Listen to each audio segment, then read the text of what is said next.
Une petite préface à ma vidéo, c'est Christine de la chaîne Fil de Cristal. Heu, dans toute la vidéo, je vais parler de technologie, alors que dans la question, on parle de science. C'est très simple, en fait.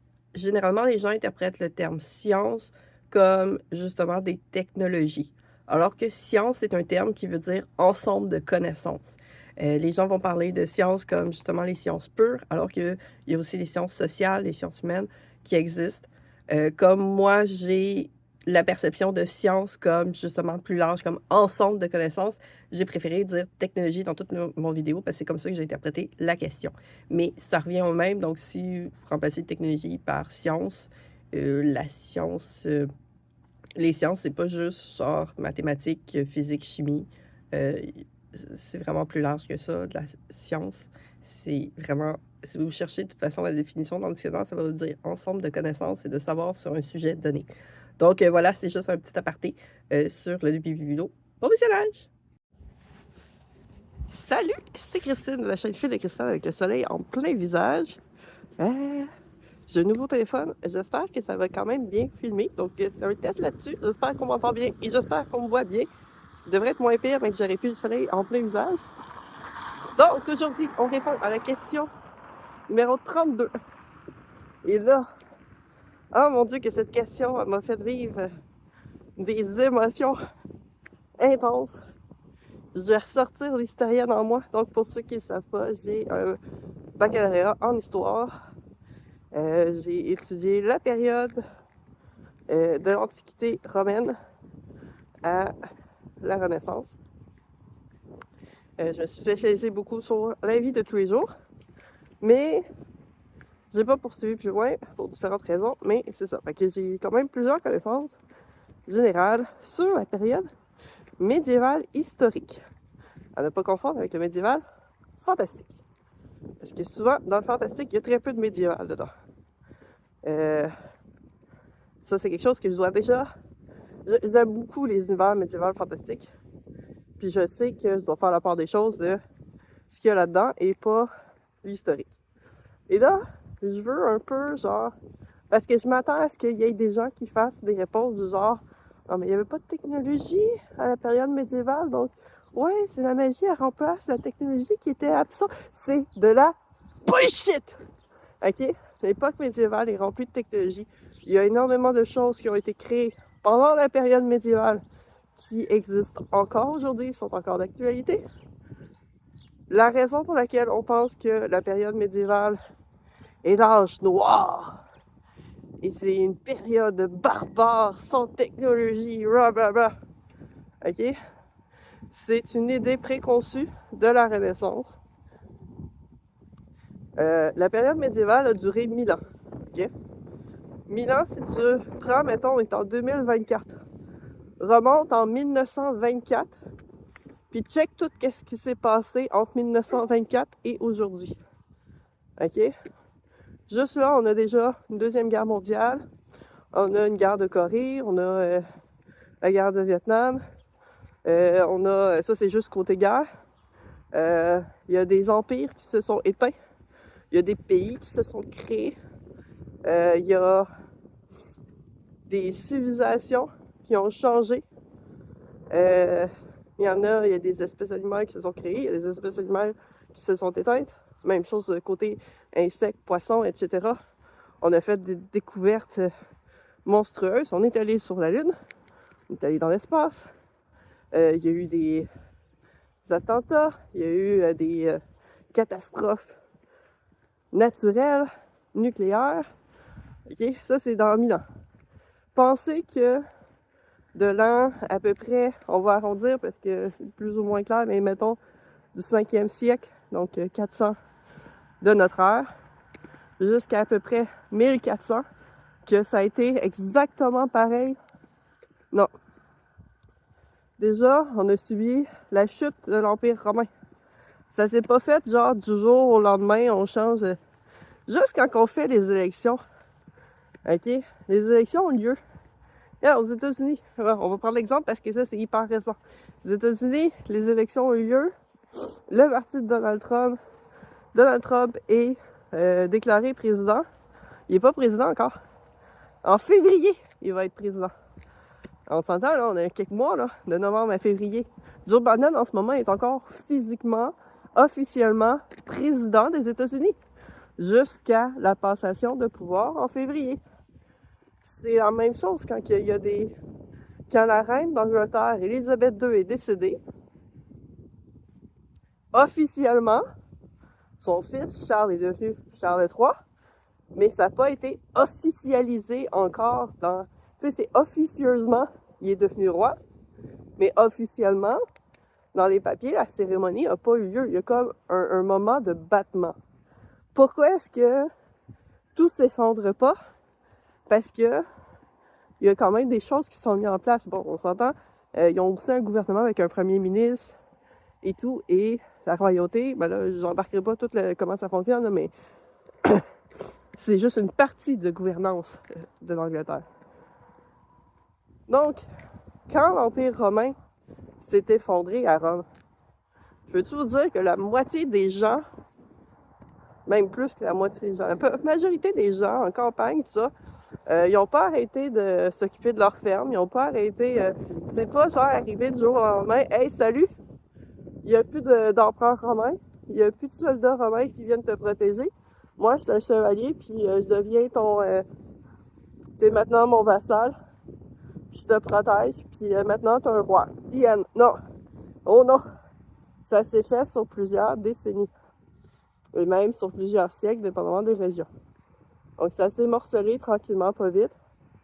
Puis qu'est-ce qu'on connaît, ou qu'est-ce qu'on a comme image du médiéval, c'est souvent la dernière partie. Donc, à partir de l'an 1000 environ jusqu'à l'an 1400, où est-ce que là, on a les croisades. Puis qu'on a les ordres de chevalerie, les chasses aux sorcières. Puis tout ça, ça a pris des siècles à s'institutionnaliser puis à se mettre en place. Dans les choses qui ont apparu et qu'on a encore aujourd'hui, les écoles publiques. C'est un peu moins connu au Québec. Je pense que la chanson est plus connue en France, mais moi, je sais de l'avoir déjà entendue ici. Il y a une chanson, une chanson pour enfants. Ah, ce sacré Charlemagne, celui qui a créé les écoles. C'est pas faux, c'est vrai. C'est Charlemagne qui a décidé qu'il fallait que les enfants apprennent des choses. Puis c'est comme ça que ça a commencé, les écoles publiques. On a encore ça, des écoles publiques. Ça a pas mal changé. On s'entend que les filles, déjà, ont le droit d'y aller. Puis on apprend pas mal plus de choses à l'école que qu'est-ce qu'on apprenait à ce moment-là. Puis c'est sur plus longtemps aussi, tu sais. C'est vraiment quand même basique. Les universités ont été fondées pendant la période médiévale. Je pense que le pire, c'est qu'il me semble qu'il y en a qui existent encore de ces universités-là, qui sont encore fonctionnelles. Ils ont certainement changé, mais les universités ont été mises en place pendant la période du Moyen Âge. Il y a beaucoup d'avancées au niveau de la médecine. Il y a eu des choses qui se sont faites. On a, par exemple, on est passé de... la fin de l'Empire romain, tu avais quand même quelques notions qui se connaissaient, mais ça a continué pendant une période du Moyen Âge, étudier les corps morts, étudier quand il y a eu la Grande Peste, il y a eu des choses qui ont été mises en place. OK, ils se sont gourés sur la majorité des choses, mais c'est quand même des choses qu'ils ont mis en place que ils ont fait, c'était pas des genres de technologie ou de pensée qu'il y avait dans les périodes précédentes. D'ailleurs, si vous êtes au courant, la peste noire existe toujours. Il y a encore des gens qui peuvent être atteints de la peste noire aujourd'hui, en 2024. C'est pas éradiqué comme maladie, là. C'est juste plus une épidémie. Fait que si vous pensez qu'on va se débarrasser du COVID, oubliez ça. Fait que, il y a beaucoup de choses qui ont été mises en place. Il y a des structures politiques qui sont apparues. Il y a des façons d'agir, les séparations de territoire, c'est sûr que ça a bougé beaucoup. L'agriculture s'est développée énormément pendant le Moyen Âge. beaucoup plus que pendant l'Empire romain. Pourquoi? Pendant l'Empire romain, l'esclavage avait cours. Donc, c'était des esclaves. Fait que si tu avais beaucoup de main-d'œuvre, tu n'avais pas tant besoin d'avoir de la machinerie ou quoi que ce soit. C'était fait à force de bras. Les champs, les animaux, tout ça. Fait qu'il y a beaucoup de choses qui ont été mises en place pendant le Moyen Âge au niveau de l'agriculture et qui ont encore lieu aujourd'hui. La jachère, ça a alterné genre les types d'agriculture pour pas appauvrir les sols. Ça a encore lieu aujourd'hui. Je le vois, j'habite en campagne, je le vois.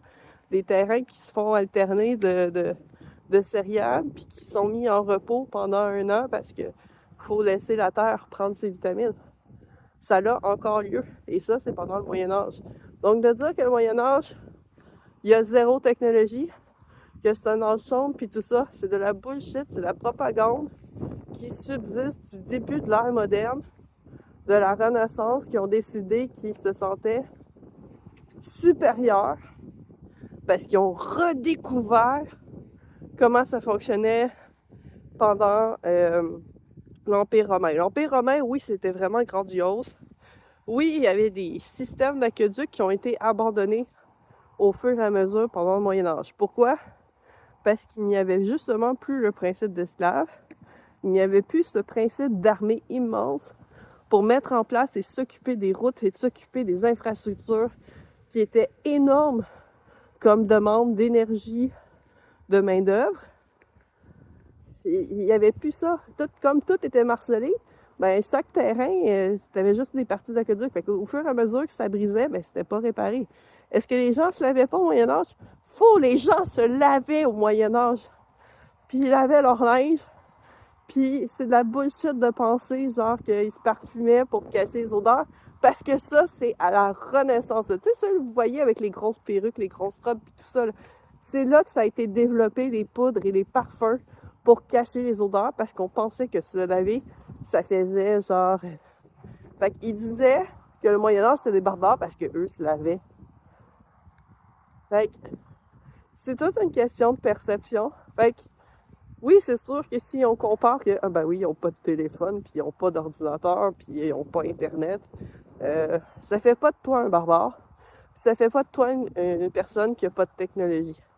La technologie, c'est tout simplement le fait d'avoir des moyens, des outils, des techniques qui se permettent de faciliter ta vie. Des animaux n'ont pas de technologie. On peut utiliser la technologie pour faciliter la vie des animaux, mais c'est les humains qui mettent ça en place. Donc, voilà. Fait que ça, c'est ma montée de lait sur la technologie et le Moyen-Âge. Ensuite, est-ce que dans le médiéval fantastique, on revient à la question, je sais même pas combien de temps j'ai passé, j'ai encore essayé d'en faire, je vois pas mon téléphone.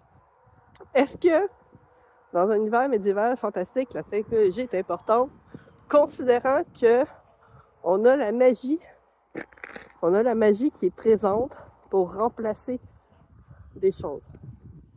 Moi, je dis que oui, parce que justement, la magie fait pas tout. Oui, la magie, il y a une essence divine qui est dedans. OK? Mais un objet magique, là, il n'est pas créé magiquement. Mettons, l'épée magique a quand même été forgée, ce qui est une technologie d'apprendre à forger. C'est une habilité, c'est une technologie qui a été développée par l'humanité, d'apprendre à forger une épée. Il y a de l'essence magique qui est rajoutée dedans. C'est juste une étape de plus.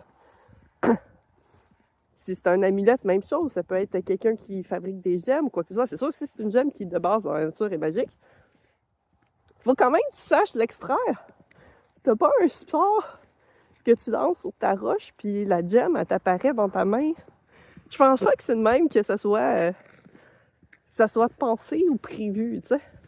Puis même ceux, tu sais, mettons ceux avec des baguettes ou des amulettes, ou, tu sais, je dis pas si ton dieu t'apparaît, puis il balance un livre ou une amulette, puis ben ça a été créé divinement, ça, c'est une chose, mais le livre, là, hey, savez-vous comment c'était faire un livre?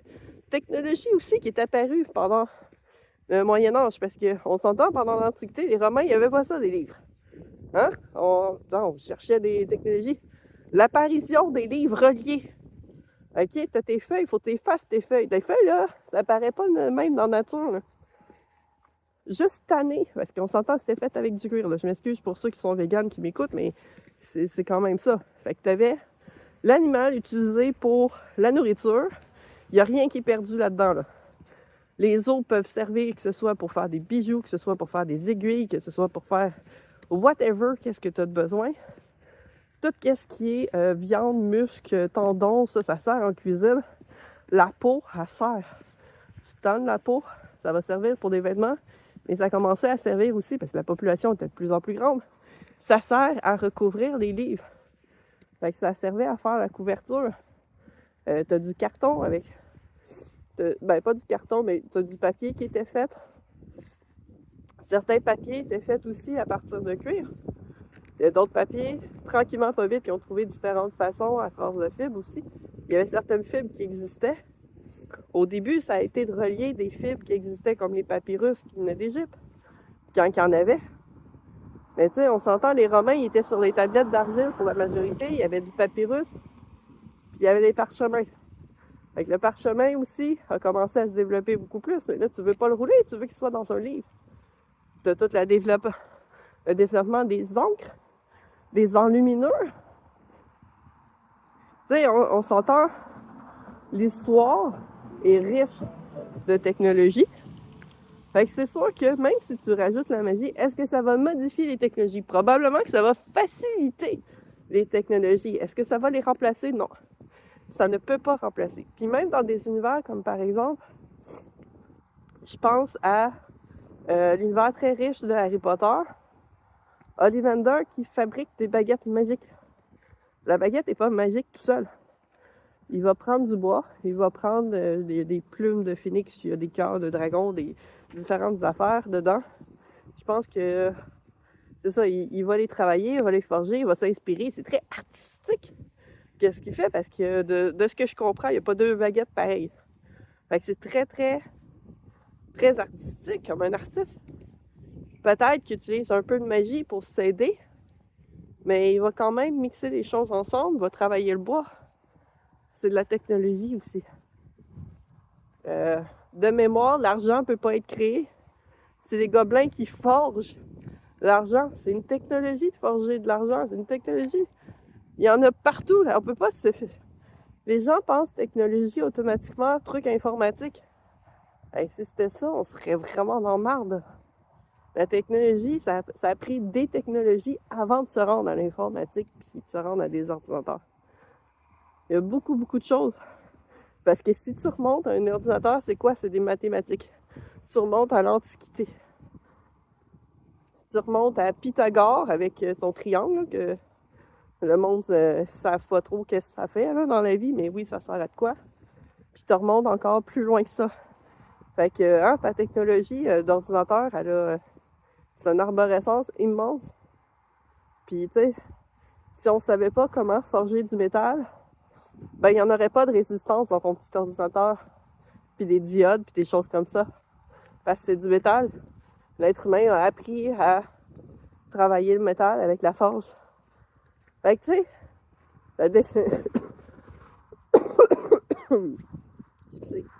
la technologie est partout. Puis elle est souvent plus là qu'on pense. Donc, je vais m'arrêter là parce que déjà, je suis très enrhumée, comme vous pouvez le constater. Puis que je pense que j'ai fait assez ma montée de lait. Puis je sais qu'il y en a, là. Je vous vois, là. Je vous entends que vous dites que vous triez. Je fasse une vidéo d'1 heure sur expliquer la technologie du Moyen-Âge. Ça ferait probablement plaisir de le faire, mais pas quand je suis enrhumée. Donc, prenez soin de vous. Je vous souhaite de ne pas attraper un rhume comme ce que j'ai fait pour ma fête. Et je vous dis à la prochaine. Des bisous à distance, comme ça, vous avez vraiment aucune chance de pogner les virus. Et à la prochaine!